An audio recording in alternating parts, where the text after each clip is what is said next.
Meu objetivo agora é trazer aos senhores uma reflexão sobre os novos achados, os novos trabalhos de utilização do sacubitril valsartana em pacientes no contexto da insuficiência cardíaca aguda descompensada. Vejam bem, os senhores, que isso não é ainda normatização de diretriz. Nós vamos aqui trazer para a discussão algo que poderá vir a se tornar uma normatização. Então é importante salientar isso. E os achados que tangem nesse sentido. Primeiro ponto, por que esse assunto? Nós estamos focados aqui no paciente que interna e logo é deshospitalizado. Esse paciente que tem a sua deshospitalização, qual o grande problema que nós enfrentamos? Alta taxa de readmissão hospitalar, que varia entre 10% a 50%, com a mortalidade de 10%. Os números, uns falam de 26%, outros falam de 30%. A grande variabilidade é essa. Na Europa, a readmissão vai a 24% em 3 meses. A principal causa é a congestão. 90% dos doentes vão internar congestos. Estando mal perfundidos ou não, ele vai estar congesto. Metade desses doentes, no âmbito total, pegando tanto de baixo risco como de alto risco, em um ano, quase metade, vai internar. E a grande maioria, doença crônica agudizada. Então, a primeira atenção no que tange a pós-alta é o chamado período de fragilidade. Esse é um artigo publicado em 2015, e que o termo é exatamente esse, onde o período de fragilidade é 3 meses. 3 meses pós-alta. Essa é a definição.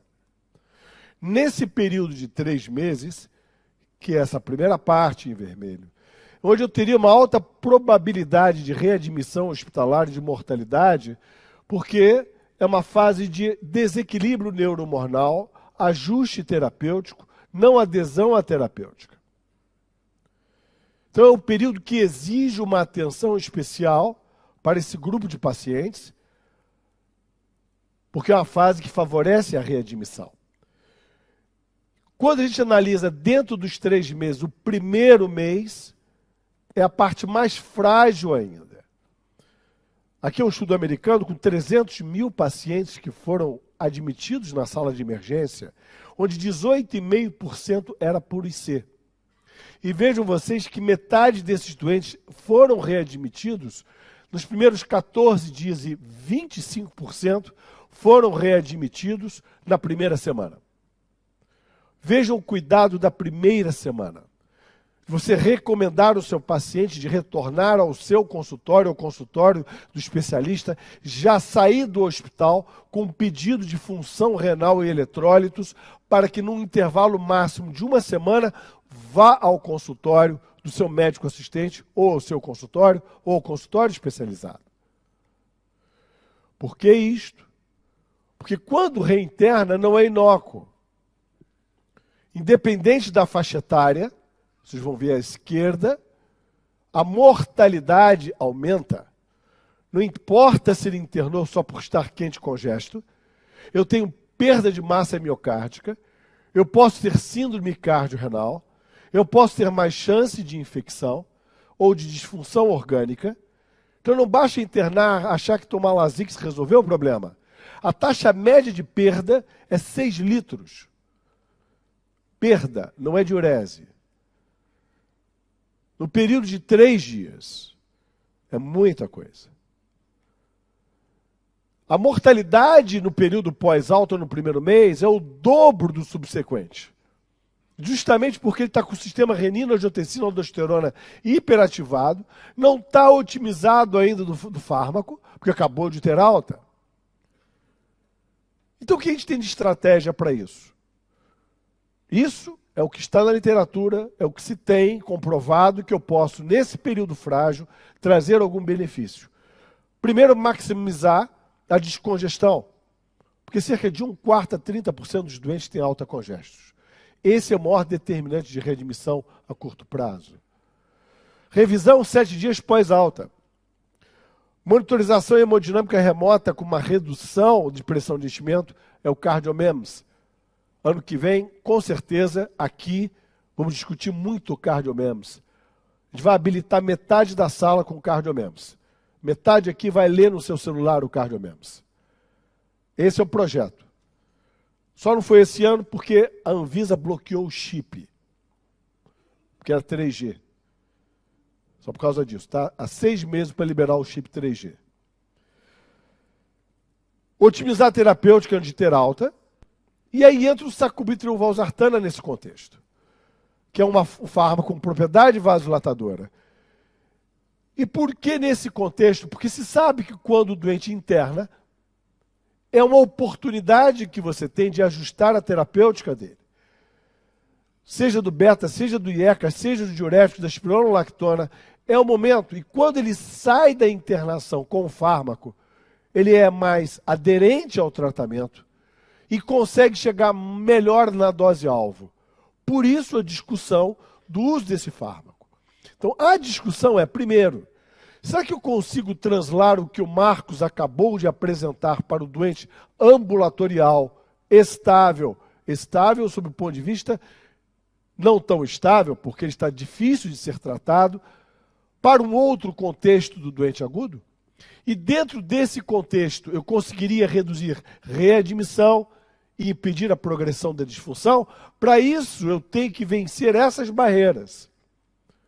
Essas são as barreiras iniciais. Ora, eu começar um fármaco como esse, vasodilatador, eu tenho que começar antes de ter alta ou depois da alta? Será que não é melhor depois da alta? Não me sinto mais seguro? O doente não está menos instável do ponto de vista neuroadrenérgico? Essa é a primeira pergunta. E dentro do hospital, um cara que acabou de perder 4 litros, eu vou dar um fármaco que mexe com o sistema vasodilatador, eu não posso favorecer com isso o evento adverso, como hipotensão, disfunção renal. Eu, com isso, ter dificuldade de dar beta, que ele precisa sair do hospital tomando beta, ele precisa sair do hospital tomando espironolactona. Será que eu não posso aumentar o potássio com o uso desse fármaco? Será que realmente vale a pena eu correr esse risco? Ele não consegue, talvez, traduzir benefício? E, por fim, isso se sustenta. Então, isto eu tenho que responder para pensar em fazer neste cenário. Então, a primeira tentativa de resposta a esse estudo é o Transition. O objetivo desse estudo é exatamente comparar se impõe algum risco, não está avaliando eficácia, está vendo se impõe algum risco adicional eu começar com o paciente até a alta hospitalar ou pós-alta com 2 semanas. Se o fato de, bom, eu vou começar daqui a 2 semanas, eu dou alta para ele com BRA, daqui a 2 semanas eu faço a transição. Me sinto mais seguro, mais confortável.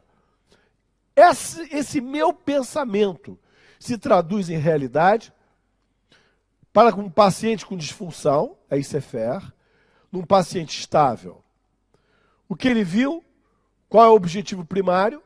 O objetivo primário dele foi que não houve necessidade de suspensão de fármaco, seja alcançando a dose máxima, seja alcançando a dose intermediária, seja alcançando qualquer dose, ou seja, aqueles que se tornaram intolerantes. Então essa é a primeira pergunta. Eu iniciar internado impacta em adesão, em suspensão, ou não conseguir produzir fármaco? Foi igual, começar antes ou depois. Aí vem a segunda pergunta, é seguro eu começar internado? Comparando evento adverso, ou evento adverso sério, ou evento adverso que levou à redução ou suspensão do fármaco, não houve diferença. Se eu começo criteriosamente na pré-alta hospitalar ou 2 semanas após, não significou maior segurança começar 2 semanas depois. E quando você compara isso com o evento adverso e até 10 semanas, não houve diferença também em nenhum evento adverso. Então a primeira pergunta foi respondida. Eu posso começar internado. Perdão. O N não é tão significativo ao ponto de responder com tanta certeza. Mas pelo menos a primeira pergunta, com o primeiro estudo Transition, apontou para um horizonte de segurança. Essa é uma maneira mais correta de falar. Apontou para essa direção. Então agora vamos testar o fármaco com o paciente internado. E aí entra o estudo Pioneer. Uma vez que começar internado se mostrou semelhante ao começar pós, eu pego o paciente internado, ele é admitido, depois que eu estabilizo ele, eu faço um braço enalapril, um braço sacubitril, valsartan, né? Seguindo esta orientação que aqui está. O paciente tem que ter uma pressão arterial sistólica acima de 100 nas últimas 6 horas, que eu vou começar. Tem que estar pelo menos às 6 horas com diurético estável, pode ser intravenoso, mas não aumentando a dose. Tem que estar sem uso de vasodilatador nas últimas 6 horas e sem inotrópico nas últimas 24. Seguindo isso, o alvo é NT-proBNP e segurança. Batam foto disso. Isso ajuda.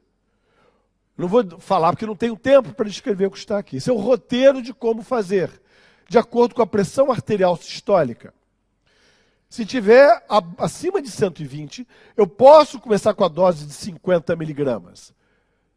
Vocês percebam que eu juntei as duas. 2 vezes ao dia ou 100 miligramas 2 vezes ao dia. É uma recomendação, em vez de falar 49,51, soma 100 miligramas 2 vezes ao dia. Porque para o clínico geral é mais fácil lembrar. Eu começo com 50 2 vezes ao dia, ou 100 2 vezes ao dia, ou 200 2 vezes ao dia. Pá. Se é 120, ok. Se é abaixo, é 50 2 vezes ao dia. Uma semana depois já teve alta, é claro. Se ele se mantiver hipotenso, não altere a droga. Se ele estiver acima de 110, eu posso ir para a próxima etapa. Se eu estou com 100 2 vezes, eu vou para 200 2 vezes. Se eu estiver com 50, eu vou para 100. E daqui a outra semana, eu reavalio normalmente e assim subsequentemente, para ver se eu consigo. É um protocolo de segurança terapêutica. Qual foi o alcance disso? Reduziu o NT-proBNP de maneira significativa. Não aumentou evento adverso. Foi seguro fazer isso. E quando vai analisar dentro de segurança e não de eficácia, esse gráfico é subanálise, não foi dentro do objetivo. Então estamos falando de segurança. Eu tenho que fazer um estudo com isso aqui como primeiro objetivo. E aí tudo bem. Mas, dentro do contexto da segurança, não aumentou reinternação e sim diminuiu, principalmente por IC. Diminuiu reinternação por IC. 5 pontos do ponto de vista. E, sob o ponto de vista de análise biomarcador, reduziu o biomarcador de injúria, de remodelagem e de estresse hemodinâmico. Estenderam o estudo até 12 semanas, 3 meses. E o que se viu sustentou o resultado em 3 meses. Do ponto de vista, não piorou a função renal, não deu mais hiperpotassemia, não deu mais hipotensão grave e continuou caindo pro-NT, pro-BNP. E houve uma queda adicional naqueles que se mantiveram com o uso do fármaco. E por fim, usar esse fármaco no doente agudo, que é um temor natural, não significou alcançar menos a dose máxima. 60 quase por cento dos doentes conseguiram chegar na dose-alvo. 100 miligramas 2 vezes, 200 miligramas 2 vezes ao dia. Então, qual é a mensagem para casa? Em pacientes com insuficiência cardíaca aguda descompensada, com disfunção ventricular, clinicamente estáveis, esse é o contexto, demonstrou segurança no início intra-hospitalar, boa tolerância no início intra-hospitalar e semelhante ao enalapril, em termos de segurança, demonstrou redução mais significativa do NT-proBNP intra-hospitalar em 10 semanas no pós-alta do que o enalapril, uma maior redução na taxa de reinternação e na subanálise do que o enalapril. Houve um benefício mantido do ponto de vista de biomarcador e clínico quando comparado com o enalapril. Então esses achados levam agora uma reflexão de termos um estudo ou de maior pujança, ou se já poderá ou não ser discutido no sentido de entrar nas diretrizes. Essa é a reflexão. Obrigado.